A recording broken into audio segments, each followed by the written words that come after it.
warahmatullahi wabarakatuh. Selamat berjumpa sahibku, sobat Himanku semua. Hiban tinggal di Bandung. Di Bandung itu dikelilingi oleh banyak gunung. Salah satunya adalah Gunung Tangkuban Perahu, sebuah gunung yang indah yang statusnya masih aktif berlokasi dekat dengan tempat Hiban tinggal. Nah, kenapa namanya Gunung Tangkuban Perahu? Nah, saat ini Hiban akan bercerita tentang legenda asal mula Gunung Tangkuban Perahu. Bagaimana ceritanya? Ayo kita mulai sahibku. 3, 2, 1. Jam ayah hiji gunung Tangkuban Perahu sajarana Bandung. Sajarahna sangkuriang kaberangan nu jadi lambang gunungna Jawa Barat. Nu jadi lambang gunungna Jawa Barat. Tanah Pasundan. Hiduplah seorang putri raja yang cantik jelita yang bernama Dayang Sumbi. Dayang Sumbi gemar menenun. Pada hari yang indah, saat Dayang Sumbi asik menenun, tiba-tiba benangnya jatuh menggelinding. Dayang Sumbi bangkit dari duduknya untuk mengambil benangnya yang jatuh. Kemudian menenun lagi. Wah, benangnya jatuh lagi menggelinding ke bawah. Dayang Sumbi bangkit untuk mengambil benangnya yang jatuh, kemudian kembali menenun. Ulala, benangnya jatuh lagi buat yang ketiga kali. Dayang Sumbi berkata, aduh, dari tadi benangku jatuh terus. Aku bersumpah pada siapapun yang mengambil benangku akan kujadikan suami apabila dia laki-laki. Apabila dia perempuan akan kujadikan saudara sejati.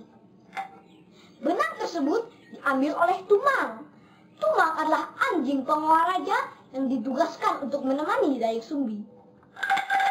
Dayang Sumbi sangat terkejut. Tumang berubah menjadi manusia yang tampan. Jangan takut Dayang Sumbi, aku adalah jemaah dewa dan akan menjadi manusia ketika bulan purnama, ujar Tumang. Sesuai janjinya, Dayang Sumbi menikahi Tumang. Baiklah Tumang, sesuai janjiku, aku akan menikah denganmu.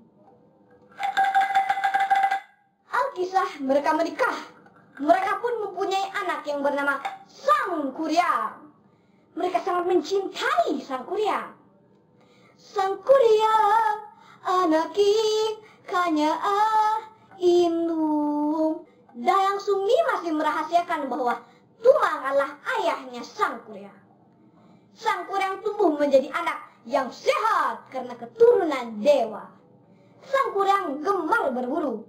Dia selalu ditemani oleh Tumang.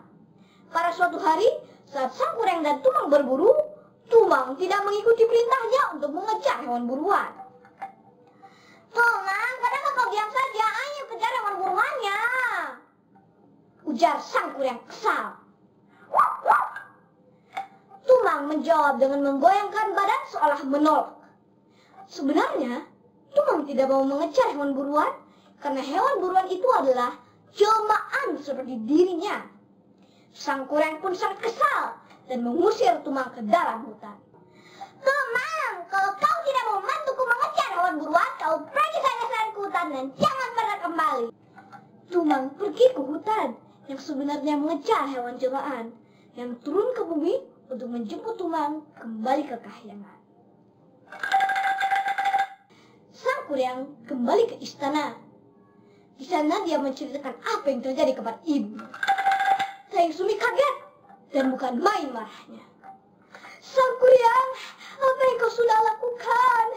Tumang, oh kemana kau pergi Tumang?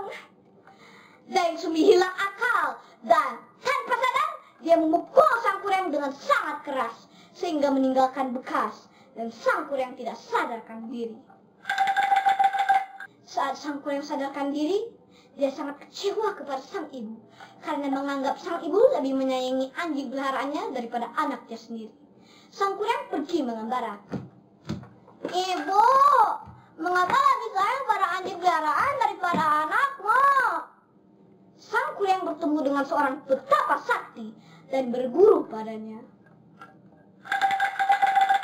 Sedangkan Dayang Sumbi sangat sedih karena kehilangan suami dan melukai anaknya hingga kabur. Dayang Sumbi melakukan tapa dan berdoa dengan sangat tekun. Hasil tapanya, para dewa memberikan dia sebuah hadiah. Dia akan selamanya muda dan mempunyai kecantikan abadi. Bertahun-tahun kemudian, sang kuryang kecil berubah menjadi seorang pemuda yang gagah dan tampan. Dia kembali ke kerajaan. Di sana dia menjumpai seorang gadis yang cantik jelita yang tak lain adalah Dayang Sumbi, ibunya sendiri. Sang kuryang tidak menyadari bahwa Dayang Sumbi adalah ibunya. Demikian pula sebaliknya. Dayang Sumbi yang selalu muda dan mempunyai kecantikan abadi bertemu dengan sang kuryang, seorang pemuda yang gagah dan tampan. Mereka pun saling menyukai. Sang kuryang pun melamarnya. Seperti biasa, sang kuryang hendak berburu. Dia meminta tolong Dayang Sumbi untuk merapikan ikat kepalanya. Saat merapikan ikat kepalanya, Dayang Sumbi sangat terkejut melihat bekas luka yang persis seperti anaknya di kepala sang kuryang. Dayang Sumbi bertanya, "Wahai calon suamiku, kamu mendapatkan bekas luka ini dari mana ya?" Sang kuryang menjawab, "Ceritanya panjang tuan istriku. Intinya, aku dipukul oleh ibuku ketika aku kecil karena ibuku lebih menyayang pada anjing peliharaan daripada aku." Dayang Sumbi sangat terkejut. Dia memperhatikan muka pemuda itu dan dia yakin bahwa itu adalah anaknya sang kuryang. Dia kemudian mencari cara untuk menggagalkan proses lamaran. Dia mengajukan 2 syarat yang dianggapnya tidak akan sanggup dipenuhi oleh sang kuryang. "Wahai pemuda, kamu boleh menikah denganku, tetapi dengan 2 syarat. Pertama, kamu harus membendung sungai Citarum. Dan yang kedua, kamu harus membuat perahu yang sangat besar untuk menyeberangi sungainya. Kedua syarat itu harus selesai dalam 1 malam sebelum fajar menyingsing." Sang kuryang menjawab dengan percaya diri, "Baiklah, wahai gadis cantik jelita, akan kulakukan syarat-syarat itu." Pada malamnya, sang kuryang melakukan tapa. Dengan kesaktiannya, dia mengarahkan para makhluk gaib untuk membantu menyelesaikan pekerjaannya. Dayang Sumbi mulai gelisah. Pekerjaan sang kuryang hampir selesai, padahal fajar masih lama. "Aduh, bagaimana ini? Dia hampir selesai, padahal fajar masih lama. Dia harus gagal. Aku harus cari caranya." Dayang Sumbi memerintahkan pasukannya untuk menggelar kain sutra merah di sebelah timur kota. Dan dengan keahliannya, dia membuat para ayam jantan berkokok. Saat sang kuryang menyaksikan warna merah di sebelah timur kota dan mendengar ayam berkokok, dia mengira bahwa hari sudah pagi dan sangat marah karena tidak bisa memenuhi persyaratan dari Dayang Sumbi. "Tidak! Aku gagal!" sang kuryang berteriak marah. "Sang kuryang, kau tidak memenuhi persyaratan dariku, dan aku adalah ibumu. Kamu adalah anakku. Kita tidak mungkin menikah." Dayang Sumbi mencoba menerangkan.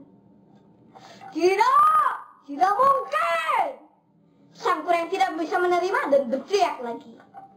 Sang kuryang sangat marah sehingga dia menendang perahu besar itu sampai tertelung. Semakin lama, perahu itu tertimbun oleh tanah dan menjadi gunung. Kini gunung itu bernama Tangkuban Perahu, yang berarti perahu tertelungkup. Cerita yang berakhir tidak bahagia. Namun, kita bisa petik pesan moral dari cerita ini. Jangan bertindak ceroboh dan tidak hati-hati, apalagi dalam mengambil keputusan, terutama saat hati dan pikiran sedang marah. Selalu berpikir jernih dalam semua tindakan. Terima kasih atas perhatiannya ya, soibku. Wassalamualaikum warahmatullahi wabarakatuh.